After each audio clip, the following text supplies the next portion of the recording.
आज हम पहले बेसिक्स ऑफ फार्माकोलॉजी से स्टार्ट करेंगे। फार्माकोलॉजी एक्चुअली है क्या? तो फार्माकोलॉजी एक ऐसा ब्रांच है मेडिकल साइंस का जिसमें हम एक्चुअली ड्रग्स के बारे में पढ़ेंगे, जो और उनके वे ऑफ एक्शन और किस सिस्टम पे कैसे किस तरह वर्कआउट करता है वो हम बेसिकली जानेंगे। सो फार्माकोलॉजी की जो बिगनिंग है वो एक्चुअली स्टार्ट होती है कि एक ड्रग है, वो हमने जिसको हम ए नाम देते हैं, और ये जो ड्रग है ये हमारे बॉडी में ब्लड स्ट्रीम में एंटर कर रही है। अब ये जो प्रोसेस है अपने कंजप्शन से लेके एंटरिंग द ब्लड स्ट्रीम, ये जो ब्लड वेसल है उसमें एंटर करने के प्रोसेस को, ये एक मेथड है, ये प्रोसेस वन है। अब इसके बाद ये ब्लड स्ट्रीम में एंटर करे तो कैसे मैकेनिज्म हुए, वो दूसरा प्रोसेस। तो जो फर्स्ट प्रोसेस है कि बॉडी जो है उस इस ड्रग पे कैसे एक्ट की बिफोर एंटरिंग द क्या बोलते हैं ब्लड स्ट्रीम, एंड देन दूसरी जो प्रोसेस है वो drug acting on the body after reaching the bloodstream. पहले जो प्रोसेस है उसको नाम दिया है फार्माकोकाइनेटिक्स,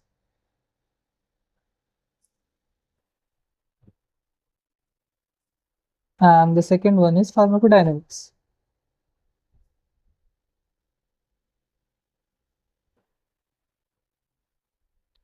सो अब हम ये नाम समझ, फार्माकोकाइनेटिक्स बेसिकली क्या है, ये प्रोसेस वन है, उसका प्रोसेस टू होता है। बेसिकली हम क्या करते हैं, पहले ड्रग को खाते हैं।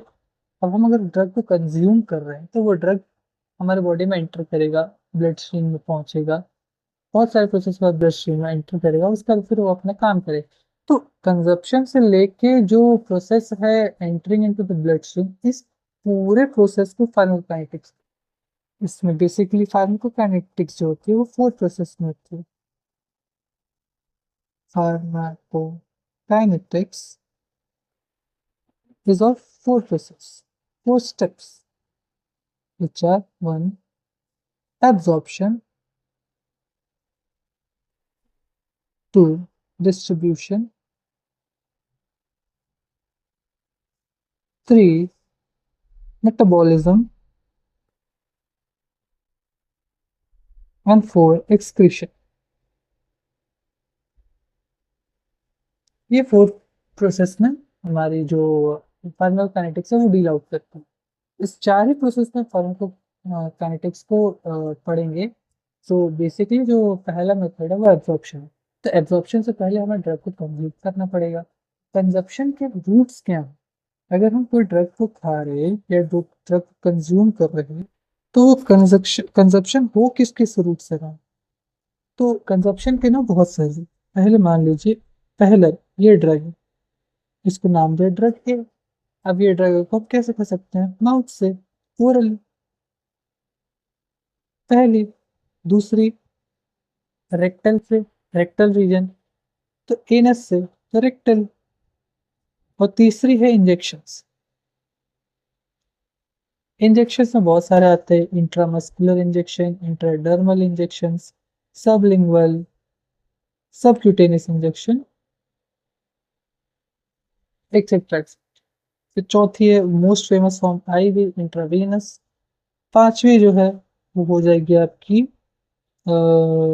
बक्कल, एक्सेट्रा एक्सेट्रा, और भी मेथड्स हैं।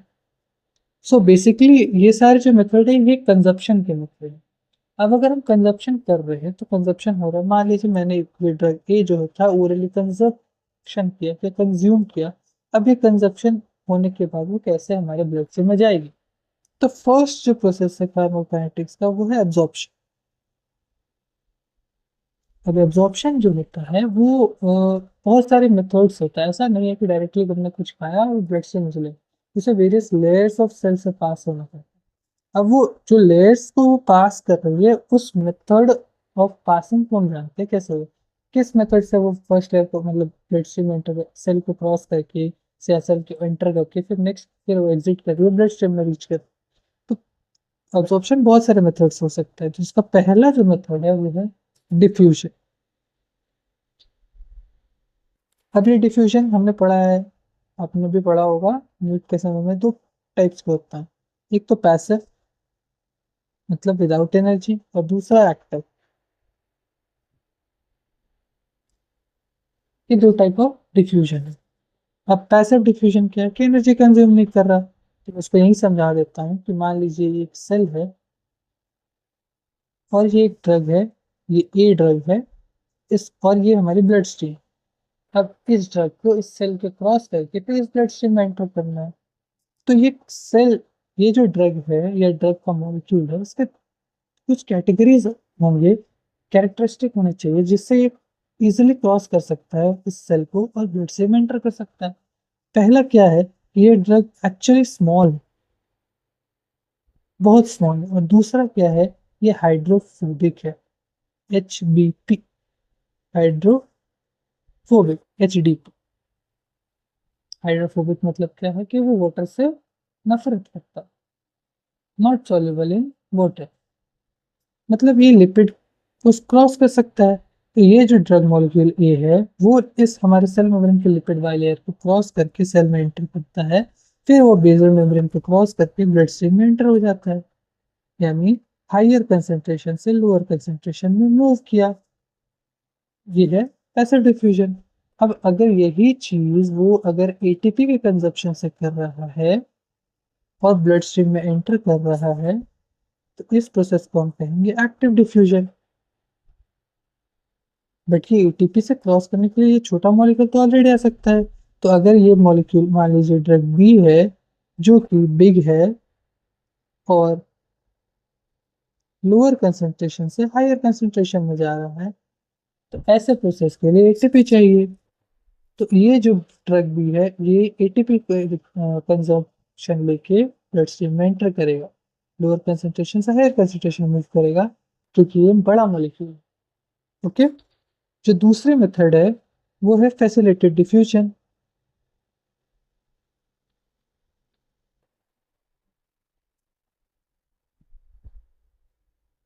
फैसिलिटेटेड डिफ्यूजन मतलब किसी एक हेल्पर है जो किसी भी चीज को एक जगह से दूसरी जगह मूव कर रहा है। अब हमारे ड्रग को मूव करने के लिए ऐसा ड्रग है जो बड़ा है, यानी बिग, हाइड्रोफिलिक है, मतलब वाटर लविंग है, यानी लिपिड से क्रॉस नहीं हो सकता।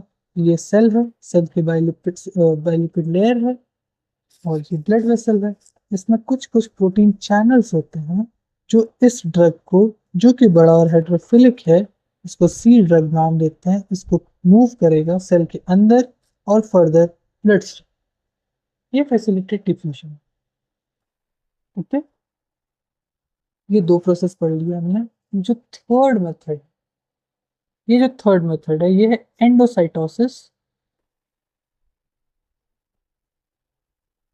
And exocytosis.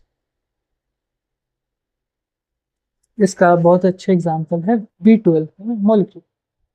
B12 जो होता है एक्चुअली बहुत बड़ी मॉलिक्यूल होती है और इसको मूव करने के लिए हमें किसी एक सेल से एंटर करके ब्लड स्ट्रीम लाने के लिए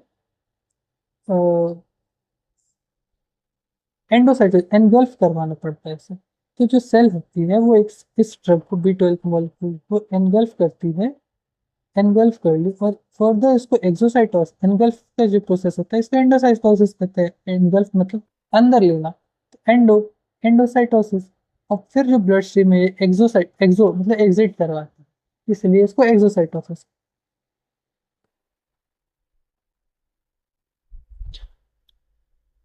तो ये जो प्रोसेस है एंडोसाइटोसिस एक्सोसाइटोसिस, इस प्रोसेस से भी हम ड्रग को, और ड्रग जो होता है वो एब्जॉर्ब होती है, ब्लड स्ट्रीम में एंटर करती है। बेसिकली हमने कितने मेथड्स देखे एब्जॉर्प्शन के, पहला डिफ्यूजन जो कि पैसिव और एक्टिव है, दूसरा जो है फैसिलिटेटेड डिफ्यूजन, और तीसरा जो है वो एंडोसाइटोसिस है, एक्सोसाइटोसिस। ये जो मेथड्स है ये एब्जॉर्प्शन के मेथड्स। अब फर्दर एब्जॉर्प्शन को, अब हम ऐसा तो नहीं है कि हमारे बॉडी में हर चीज अच्छी ही होती है, नॉर्मल वे में चलती रहती है, नहीं। किसी चीज को अगर आगे बढ़ना है तो उसे रुकावटें आती हैं। तो वैसे ही जैसे कि लाइफ में आगे बढ़ने के लिए बहुत सारी रुकावट आती है, किसी का एक ड्रॉप लगा, किसी का दो ड्रॉप लगा, ऐसे वो करके फिर वो कॉलेज में आया। तो ये जो रुकावटें हैं ये इस ड्रग को भी पड़ती हैं। तो ये ड्रग के एब्जॉर्प्शन के लिए जो दूसरा हमारा टॉपिक है कि what are the things that affect drug absorption.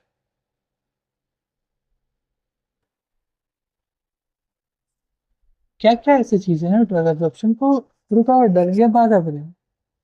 सो जो पहली हम इसमें चीज पढ़ेंगे वो है पीएच, पावर ऑफ हाइड्रोजन, और नेचर, एसिडिटी और बेसिस। तो थोड़ा केमिस्ट्री है ये, बट समझते हैं। अगर मान लीजिए एक वीक एसिड ड्रग है जिसको हम HA से रिप्रेजेंट करते हैं, और ये हमारे बॉडी में एंटर कर रही है, और मेटाबोलाइज होने के बाद ये बनती है H plus plus A minus, मतलब प्रोटॉन और एक कॉन्जुगेट बेस। ओके, ये है हमारा GIT। स्टमक है,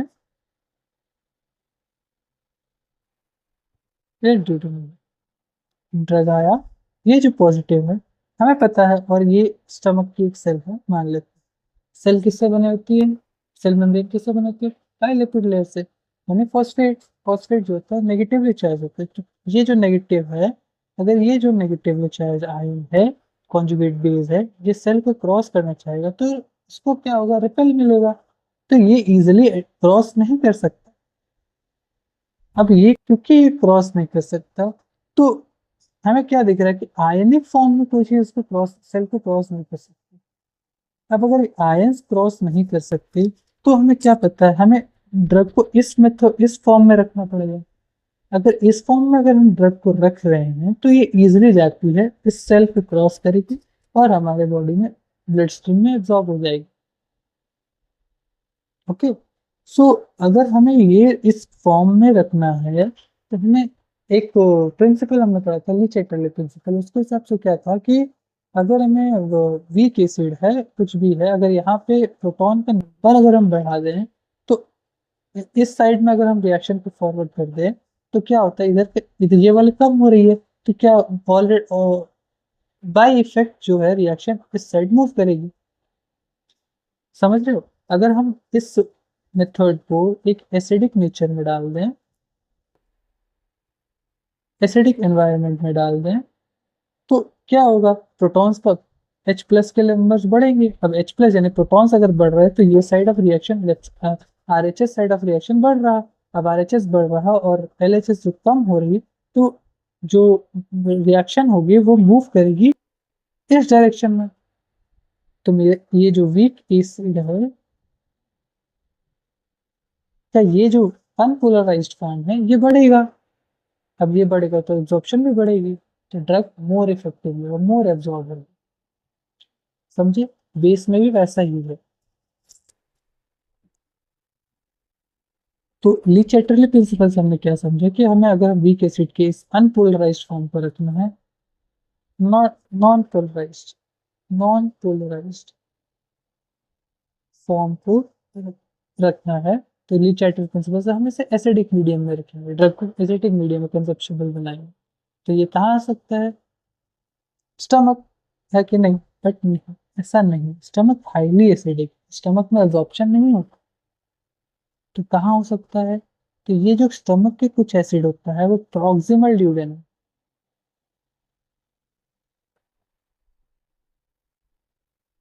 में एंटर करता है, जहाँ पे एब्जॉर्प्शन होती है। ओके, अब ये जो पहला था पीएच, ये तो अफेक्ट कर रहा है। दूसरा क्या अफेक्ट कर सकता है? ब्लड, ब्लड की वॉल्यूम, कितना ब्लड वॉल्यूम है। अगर ब्लड होगा ही नहीं तो एब्जॉर्प्शन होके जाएगा कहाँ? तो ब्लड वॉल्यूम। अब ये जो ब्लड वॉल्यूम है, कैसे? अगर in the case of shock, hypovolaemia,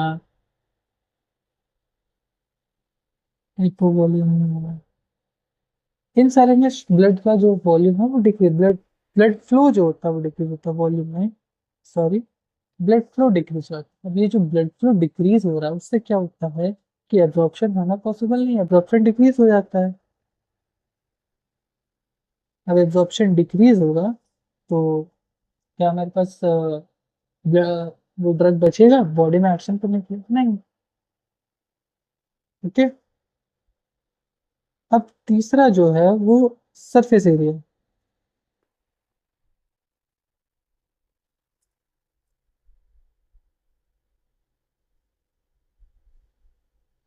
या फिर time of contact. Time of contact मतलब कि अगर मान लीजिए एक ड्रग को ज़्यादा टाइम मिल रहा है हमारे सेल से कॉन्टैक्ट में, तो जल्दी वो एब्जॉर्ब होगा। और कम टाइम मिल रहा है, एब्जॉर्प्शन होने का टाइम ही नहीं हो रहा, वो निकल जा रहा है बाहर, तो कैसे एब्जॉर्ब होगा? इसका एक केस है डायरिया। डायरिया में क्या होता है, लूज मोशन कंटिन्यूस हो ही रहे हैं, तो इससे जो ड्रग हम खा रहे हैं वो जल्दी एब्जॉर्ब नहीं होता। तो जब वो एब्जॉर्ब नहीं होता तो वो रिलीज आउट हो जाता है बॉडी से, रिलीज आउट। दस डायरिया में जो होता है हमें जल्दी एक्शन नहीं मिलता। ओके। और कॉन्स्टिपेशन में क्या होता है, अपोजिट। कॉन्स्टिपेशन में बहुत टाइम है, इजिली एब्जॉर्ब होता है, ड्रग एक्ट करते हैं, बहुत absorb, lots of time, lots of contact time, surface area भी बढ़ा। ठीक है।